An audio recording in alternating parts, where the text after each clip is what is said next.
Olá, gente, dando continuidade à aula de isomeria. Hoje vamos falar da isomeria espacial ou estereoisomeria. O que seria isso, gente? Na isomeria espacial ou estereoisomeria, a gente vai ter a nossa isomeria geométrica, que vai ser a nossa cis e trans, essa primeira que a gente vai ver, e envolve também a isomeria óptica. Então, o que a gente vai ver primeiro? Nossa isomeria geométrica. Eu tenho aqui, gente, esse composto que é 1,2 de bromo etano. Tudo lindo? O que é que acontece aqui, gente? Essa ligação entre o carbono ela é uma ligação sigma. Qual é a situação que ocorre? Se eu colocar aqui do lado o composto hidrogênio, hidrogênio, bromo aqui embaixo, carbono, hidrogênio, hidrogênio, nosso bromo aqui embaixo. Essa ligação sigma aí, gente, permite que esse carbono, essa estrutura, ocorra uma rotação. Assim, o bromo, ele ficou aqui embaixo. O que é que acontece? Essas duas estruturas elas são iguais, não são diferentes. Aí que vem a isomeria geométrica, a cis e a trans. Vamos nessa?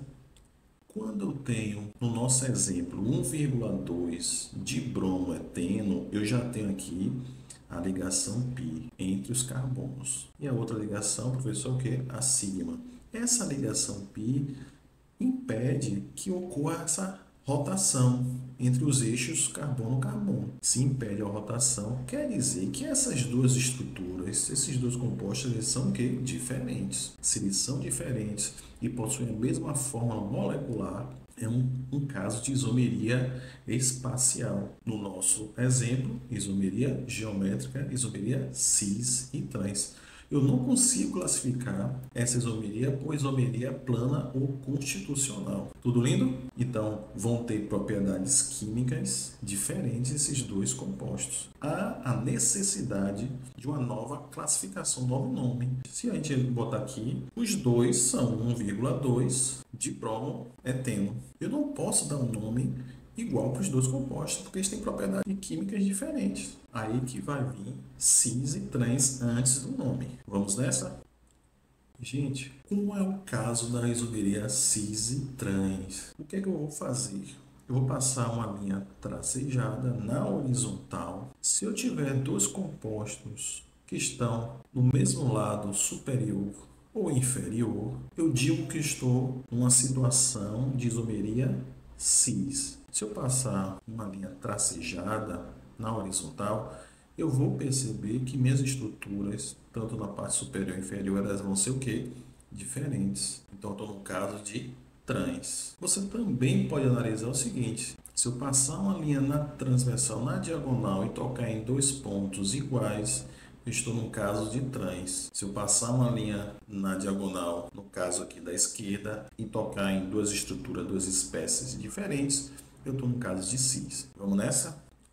Quais são as condições para que ocorra isomeria geométrica, isomeria cis-trans? Eu preciso, na minha cadeia aberta, que a ligação ela seja dupla. Já está sabido que a ligação π impede que ocorra a rotação entre os eixos carbono-carbono. Tudo lindo? Pronto. Preciso saber que o R1, esse radical, esse grupo ligante, ele precisa ser diferente do R3. E o R2 precisa ser diferente do R4. Tudo lindo? Na cadeia fechada, professor, aí rotaciona. Não, gente, aqui esses carbonos aqui na cadeia fechada não vai ter rotação, não, entre os eixos. Na cadeia fechada, nessa estrutura desse exemplo, vai ser as mesmas condições da cadeia aberta. O R1 precisa ser diferente do R3 e o R2 precisa ser diferente do R4. Tudo lindo? Tá sabido aí? Então vamos nessa. Para que se tenha necessidade de ser ligação dupla, então esses alquenos, alcenos, eles vão ser o quê? Dissubstituído. Quer dizer que vai sair dois átomos de hidrogênio e vai entrar dois ligantes diferentes do hidrogênio. Tudo lindo? Por isso que é dissubstituído. Exemplo, saiu dois átomos de hidrogênio, entrou o CH3. Por isso que nesse caso, da esquerda, aqui é cis, but. 2N. E no da direita vai ser o quê? Trans but 2N. Beleza? Ah, professor, como é mesmo? Você passa uma linha na horizontal, ficou diferente na parte superior ou inferior. Eu estou no caso trans. Se passou uma linha na horizontal, ou seja, nos eixos do carbono, e ficarem iguais à parte superior ou inferior, eu estou no caso cis. Vamos nessa.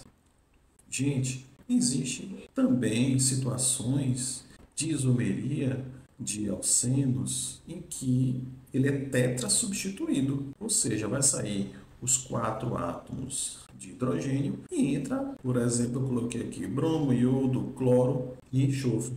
Eu estou num caso de isomeria cis e trans? Não, eu estou num caso de isomeria que a gente vai ver o E e o Z, que vai corresponder ao maior número atômico. Por isso essa ordem decrescente de número atômico aqui que eu coloquei para vocês, do maior número atômico para o menor. Então, nesse caso aqui, percebam, eu vou ter meu iodo e o bromo só na parte superior. Eu vou estar no caso de que E ou Z, é isso que a gente vai descobrir agora. Vamos nessa? Para C e Z, gente, é o seguinte, eu vou passar minha linha na horizontal, nos eixos do carbono. O que você vai fazer agora?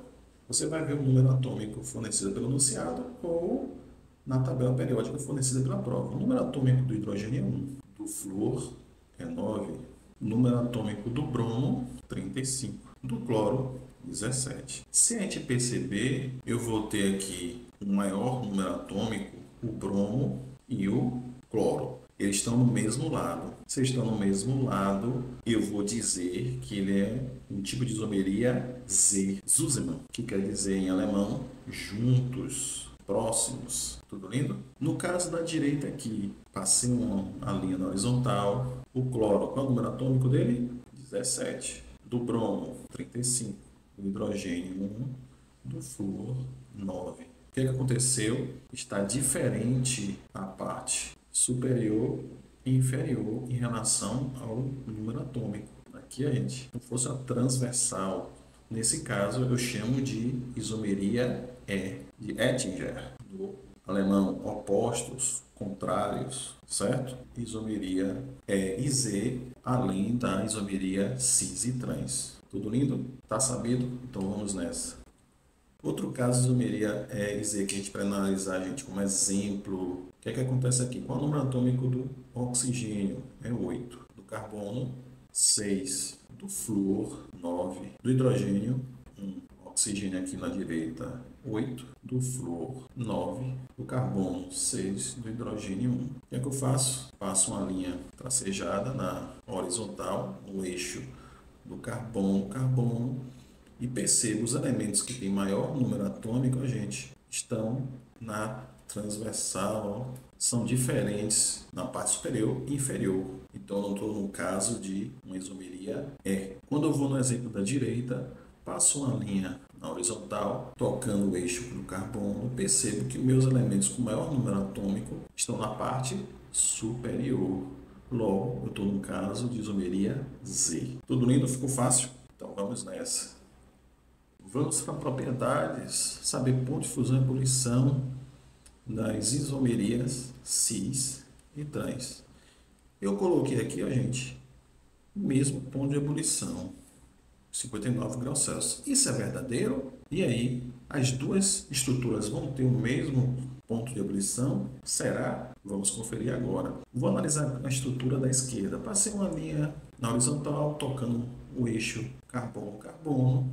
Percebo que no composto da direita eu vou ter estruturas diferentes na parte superior e inferior, e da esquerda eu vou ter estruturas iguais na parte superior. Então, o da esquerda é cis, o da direita é trans. Tudo lindo aí? Agora a gente vai analisar a polaridade. Meu velho, quem é mais eletronegativo? O cloro ou o hidrogênio?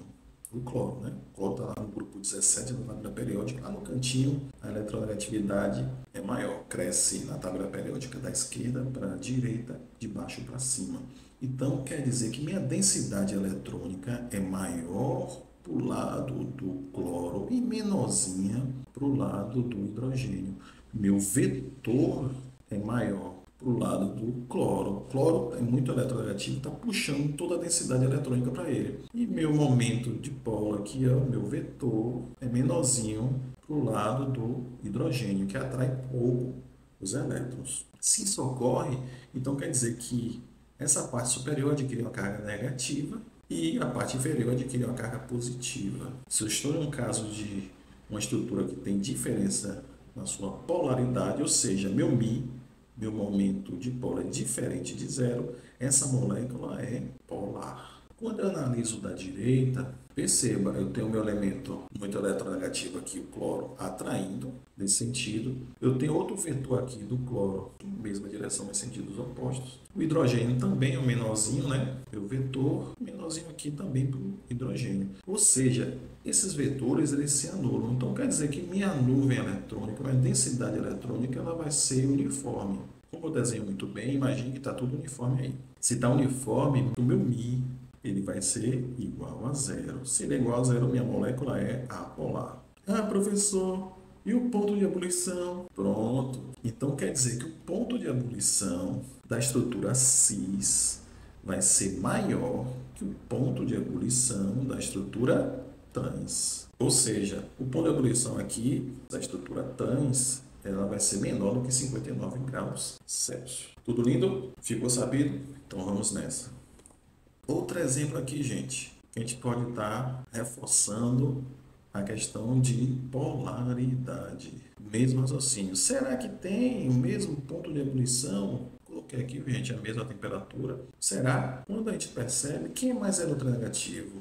Esse grupo funcional dos ácidos carboxílicos está cheio de oxigênio aí eletronegativo ou a parte aqui do hidrogênio? Então, passei uma linha na horizontal, ficou igual aqui é cis. Passei uma linha na horizontal, ficou diferente, então aqui é trans. O que é que a gente vai ver agora? A polaridade. Meu vetor está maior no sentido aqui para baixo. O hidrogênio atrai menos, né? Nosso vetor aqui é menorzinho.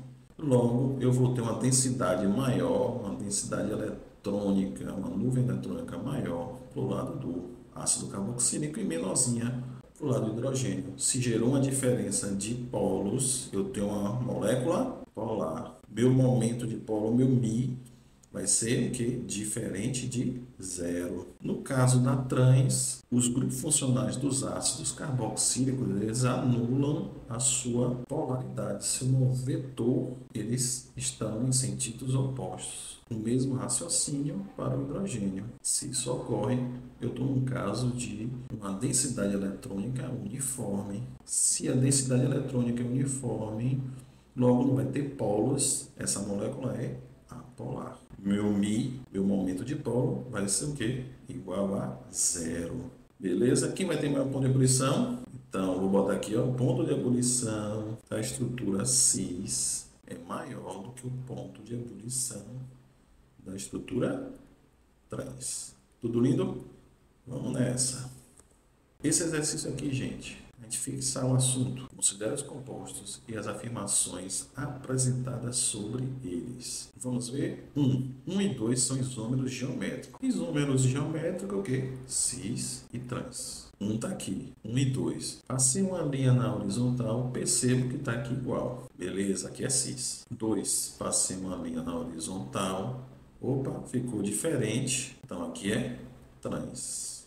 Verdadeiro. 1 e 2 são isômeros geométricos. 2, 3 e 4 apresentam a mesma fórmula molecular C3H6O2. Isto é, corresponde à mesma substância. Portanto, não se trata de isomeria. Possui a mesma fórmula molecular, ele deve pertencer a um tipo de isomeria. Tudo lindo? Mas vamos contar aqui 3 e 4. 3 tem 2 átomos de oxigênio, 4 também tem 2. Mas carbonos aqui, ó, gente, eu tenho C3. Aqui no 4 já é C4.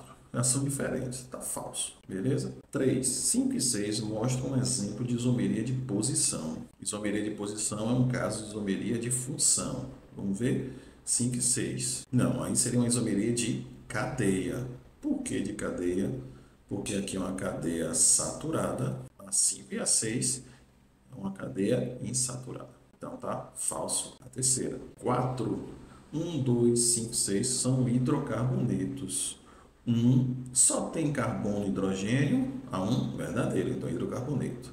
A 2 só tem carbono e hidrogênio, verdadeiro. A 5 só tem carbono e hidrogênio, então é verdadeiro, hidrocarboneto. E a 6 também, verdadeira. 4. Dessas afirmações, apenas a 1 e a 4 são verdadeiras. Tudo lindo? Finalizando aqui, agradeço, curte o canal, dá essa moral pro Tinhoso e vamos nessa.